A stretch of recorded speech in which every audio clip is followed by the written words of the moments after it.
PC Vishnunath KPCCയുടെ working president, അദ്ദേഹം എന്നോടൊപ്പമുണ്ട്. വിഷ്ണു, കുറച്ചു സമയം മുമ്പ് സ്വരാജുമായിട്ട് സംസാരിച്ചപ്പോൾ സ്വരാജ് പറഞ്ഞ കാര്യം, ഈ വിഷയമൊക്കെ മുൻപ് ഇവിടെ സംഭവിച്ചപ്പോഴൊന്നും ഇത് ഇങ്ങനെ ഒരു കാര്യം KSEBക്കെതിരെയോ അല്ലെങ്കിൽ വനം വകുപ്പിനെതിരെയോ ഒക്കെ ഈ വലിയൊരു പ്രക്ഷോഭത്തിലേക്കൊന്നും UDF പോയിട്ടില്ലല്ലോ. ഇത് പെട്ടെന്ന് ഇങ്ങനെ ഉയർത്തിക്കൊണ്ടുവരുന്നതിൽ രാഷ്ട്രീയം കാണുന്നുണ്ട് എന്നാണ്.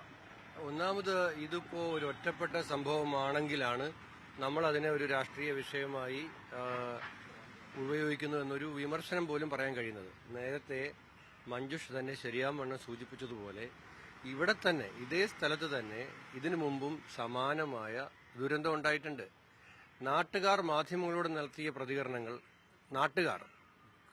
ഞാൻ കാണുകയുണ്ടായി. അതിലവർ പറയുന്നത് 7 മാസം മുമ്പ് മുതൽ നിരവധി തവണ KSEBയിൽ നേരിട്ട് പോയി പരാതി കൊടുത്തിട്ടുണ്ട്.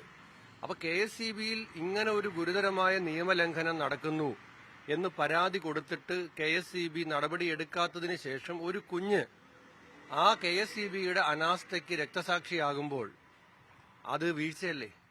സർക്കാരിന്റെ വീഴ്ചയല്ലേ? സംവിധാനത്തിന്റെ വീഴ്ചയല്ലേ? തെരഞ്ഞെടുപ്പ് കാലത്ത് കൂടുതലായി നേതാക്കന്മാരുടെ സാന്നിധ്യം പ്രതിഷേധങ്ങളിൽ ഉണ്ടായത് അവർ ഈ സമയത്ത് ഇവിടെ ഉണ്ടായതുകൊണ്ടാണ്. പക്ഷെ മറ്റൊരു കാര്യം, ഈ മലയോര കർഷകരുടെ വിഷയം എന്ന രീതിയിൽ ഉയർത്തിക്കാട്ടുവാൻ UDF ശ്രമിച്ചു എന്നാണ്. പക്ഷെ അത് അങ്ങനെയല്ലല്ലോ ഇതില്. ഇത് കാരണം ഒരു മൃഗവേട്ട, ബിനീഷ് എന്നുള്ള ആ വ്യക്തി നടത്തിയ ഒരു മൃഗങ്ങളെ പിടിക്കുവാനുള്ള ഒരു കെണിയായിരുന്നു. അതിൽ പോയി ഈ കുട്ടി കുടുങ്ങി ദാരുണ മരണം സംഭവിക്കുകയായിരുന്നു. അപ്പോൾ ആ വ്യക്തി എന്ന് പറയുന്ന ഒരു കോൺഗ്രസ്സുകാരൻ കൂടിയാണ്. വ്യക്തിക്ക് യാതൊരു കോൺഗ്രസ് ബന്ധവുമില്ല, വെറുതെ ആക്ഷേപം പറയുന്നതാണ്. കോൺഗ്രസുമായിട്ട് എന്താ ബന്ധമുള്ളത്? ഇന്നലെ തന്നെ മാധ്യമങ്ങളുടെ തത്സമയ പരിപാടികളിൽ ഈ ആരോപണം ഉന്നയിച്ച CPM നേതാക്കന്മാരോട് അതിന് എന്തെങ്കിലും തെളിവുണ്ടോ എന്ന് ചോദിക്കുമ്പോൾ അതിനൊന്നും ഒരു തെളിവുമില്ല. അയാള് ഞങ്ങളുടെ പാർട്ടിയുടെ ഒരു ഭാരവാഹിത്വവും വഹിക്കുന്ന ആളല്ല, ഞങ്ങളുടെ പാർട്ടിയായിട്ട് യാതൊരു ബന്ധമുള്ള ആളല്ല. CPMകാർക്ക് അത് തന്നെ വളരെ മോശമാണ്. ഒരാൾ പ്രതിയായി കഴിയുമ്പോൾ അയാൾ കോൺഗ്രസ് ആണ് എന്ന് പറയുന്നതിനകത്തൊന്നും ഒരു അർത്ഥമില്ല. സംവിധാനത്തിനുണ്ടായ വീഴ്ചയാണ്. ഈ ഇത്തരത്തിലുള്ള പ്രശ്നങ്ങൾ നിയമസഭയിൽ ഞങ്ങൾ ഉന്നയിച്ചിട്ടുള്ളതാണ്. ഇപ്പോഴത്തെ KPC പ്രസിഡന്റ് സണ്ണി ജോസഫ് തന്നെ അടിയന്തര പ്രമേയത്തിന് താങ്കൾക്കറിയാലോ നോട്ടീസ് കൊടുത്തിട്ടുള്ളതാണ്. ആ സമയത്തൊന്നും തന്നെ ഗവൺമെന്റ് യാതൊരു നടപടിയും സ്വീകരിച്ചില്ല എന്ന് മാത്രമല്ല, വനം വകുപ്പ് മന്ത്രിയുടെ ആദ്യ പ്രതികരണം ഇത് ഗൂഢാലോചനയാണെന്നാണ്, രാഷ്ട്രീയ ഗൂഢാലോചനയാണെന്നാണ്. എവിടെ നിന്നാണ് അദ്ദേഹത്തിന് ഈ വിവരം കിട്ടിയത്?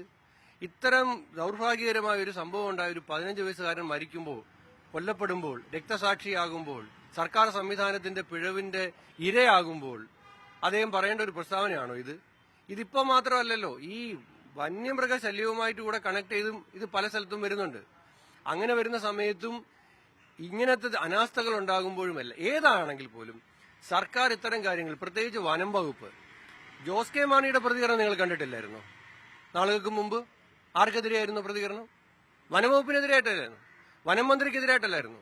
അപ്പൊ ഇടതുപക്ഷത്തിന്റെ ഒരു ഘടകകക്ഷിയുടെ പ്രധാന നേതാവിന് പോലും ഈ പ്രശ്നമുണ്ട്. സർക്കാരിനെതിരെ, വനംവകുപ്പിനെതിരെ ഞങ്ങൾക്കുമുണ്ട് ആ പ്രശ്നം. ആ പ്രശ്നം കൈകാര്യം ചെയ്ത് വഷളാക്കി ഒരു 15 വയസ്സുകാരന്റെ ജീവൻ എടുക്കുന്ന സ്ഥിതി എത്തുമ്പോൾ സ്വാഭാവികമായി പ്രതികരണം ഉണ്ടാവും. 15 വയസ്സുള്ള ഒരു കുഞ്ഞല്ലേ, അത് അങ്ങനെ ഒരു സംഭവം ഉണ്ടാകുമ്പോൾ വലിയ തോതിൽ ഒരു പ്രതികരണം ഉണ്ടാവില്ലേ? ആ പ്രതികരണത്തെ സമചിത്തതയോടുകൂടി കണ്ടുകൊണ്ട് ഇനി ഇത്തരം സംഭവങ്ങൾ ആവർത്തിക്കാതിരിക്കാനുള്ള ഒരു സമീപനം സ്വീകരിക്കേണ്ടതിന് പകരം അതിനകത്ത് പാനിക്കാവേണ്ട കാര്യമില്ല ഗവൺമെന്റ് പെട്ടെന്ന്. അപ്പോൾ ഈ വിഷയം സജീവമാക്കി തന്നെ നിർത്തുവാൻ തന്നെയാണ് തീരുമാനം, അല്ലേ? അങ്ങനെ ഒരു കുഞ്ഞിന്റെ മരണത്തെ തെരഞ്ഞെടുപ്പ് രാഷ്ട്രീയത്തിൽ സജീവമാക്കി നിർത്തിക്കൊണ്ടുപോകാനുള്ള രൂപത്തിലൊന്നും ഞങ്ങൾ ഉദ്ദേശിക്കുന്നില്ല. എന്തിനാണ് ഈ വിഷയത്തിൽ പ്രതികരിക്കുന്നത്? ഇനി ഒരു കുഞ്ഞിനും, 2 ഇതിനു മുമ്പ് മരണപ്പെട്ടായിരുന്നു. അന്ന് KSEBയും സർക്കാരും ഉത്തരവാദിത്തം കാണിച്ചിരുന്നെങ്കിൽ ഈ കുഞ്ഞിന്റെ രക്തസാക്ഷിത്വം ഒഴിവാക്കാമായിരുന്നു. ഇപ്പൊ ഞങ്ങൾ എന്തിനാണ് ഈ വിഷയം ഉയർത്തുന്നത്? ഇനി ഒരു കുഞ്ഞും കൂടെ അല്ലെങ്കിൽ വേറൊരാളും കൂടെ നഷ്ടപ്പെടുന്നത് കാത്തിരിക്കണോ? അതിനുവേണ്ടി മാത്രമാണ്.